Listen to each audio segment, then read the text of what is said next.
ఇంతకు ముందు వీడియోలో మనం యూక్లిడ్ భాగాహార విశేష విధి గురించి వివరంగా నేర్చుకున్నాం. దాన్ని ఎవరైనా ఇంకా చూడకపోతే తప్పకుండా చూడండి. ఇప్పుడు ఈ ఉదాహరణ చూడండి.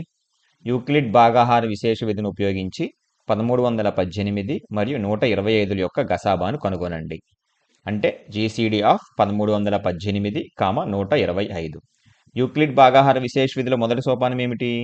ఇచ్చిన సంఖ్యలలో పెద్ద సంఖ్యను తీసుకొని చిన్న సంఖ్యతో భాగించాలి. అంటే 125తో 1318ని భాగించాలి.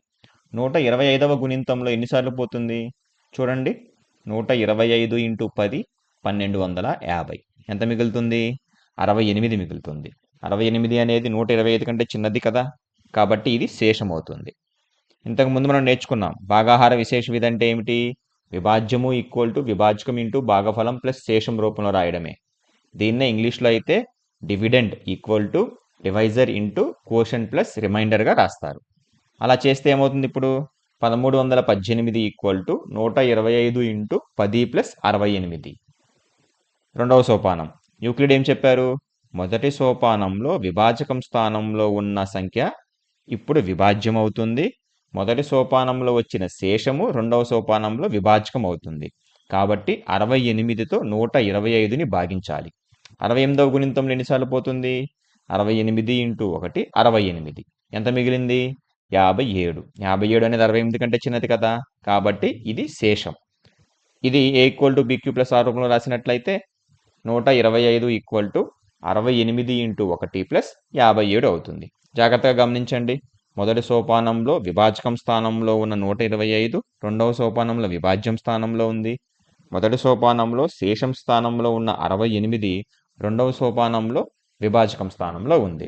దీన్నే కొనసాగిస్తే మూడవ సోపానంలో కూడా రెండవ సోపానంలో వలె రెండవ సోపానంలోని విభాజకం ఇప్పుడు విభాజ్యం అవుతుంది.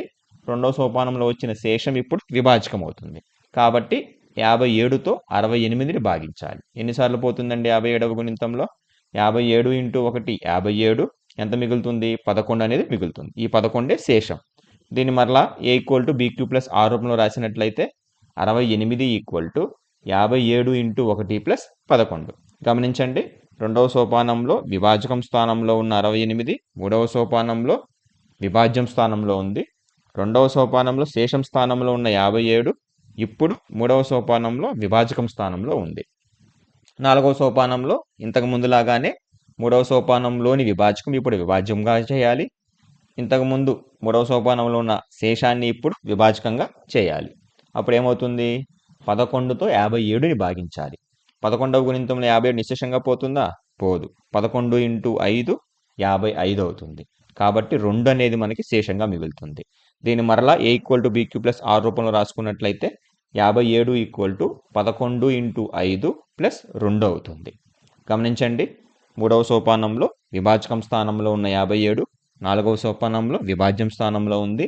మూడవ సోపానంలో శేషం స్థానంలో ఉన్న 11 నాలుగవ సోపానంలో విభాజకం స్థానంలోకి వచ్చింది.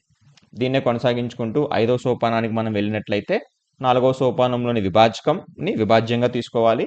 నాలుగవ సోపానంలో వచ్చిన శేషాన్ని ఇప్పుడు విభాజకంగా తీసుకోవాలి. అంటే 2తో 11ని భాగించాలి. రెండవ గుణింతంలో 11 నిశ్శేషంగా భాగించబడుతుందా? లేదు. రెండవ గుణింతంలో సమీప విలువ ఎంత అప్పుడు? 2 ఇంటూ 5 10. 1 అనేది మనకి శేషంగా మిగులుతుంది. దీన్ని మరలా A equal to BQ plus R రూపంలో రాసుకున్నట్లయితే 11 ఈక్వల్ టు 2 ఇంటూ 5 ప్లస్ 1. గమనించండి, నాలుగవ సోపానంలో విభాజకం స్థానంలో ఉన్న 11 ఐదవ సోపానంలో విభాజ్యం స్థానంలోకి వచ్చింది. నాలుగవ సోపానంలో శేషం స్థానంలో ఉన్న 2 ఐదవ సోపానంలో విభాజకం స్థానంలోకి వచ్చింది. దీన్నే కొనసాగిస్తూ ఆరవ సోపానం ఐదవ సోపానంలోని విభాజకమైన 2 కాస్త ఇప్పుడు విభాజ్యం అవుతుంది. ఐదవ సోపానంలో శేషం 1 కాస్త ఇప్పుడు విభాజకం అవుతుంది. అంటే 1తో 2 భాగించాలి. 1 ఇంటూ 2 2 అవుతుంది. శేషం 0. దీన్ని కూడా equal to BQ plus R రూపంలో రాసినట్లయితే 2 ఈక్వల్ టు 1 ఇంటూ 2 ప్లస్ 0 అవుతుంది. మనకి శేషం 0 వచ్చినప్పుడు అంతటితో యూక్లిడ్ భాగాహారాన్ని ఆపేయాలి.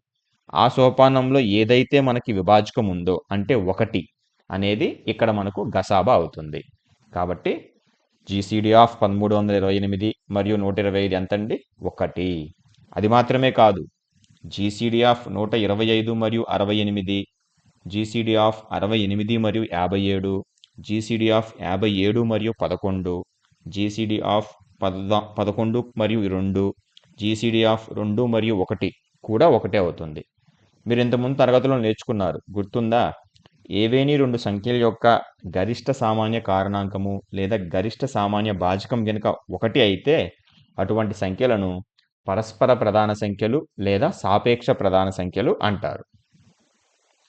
ఏం నేర్చుకున్నాం మనం ఈ వీడియోలో? యూక్లిడ్ భాగాహార విశేష విధిని ఉపయోగించి గసాకా లేదా గసాబాన్ ఎలా కనుక్కోవాలో ఉదాహరణతో నేర్చుకున్నాం.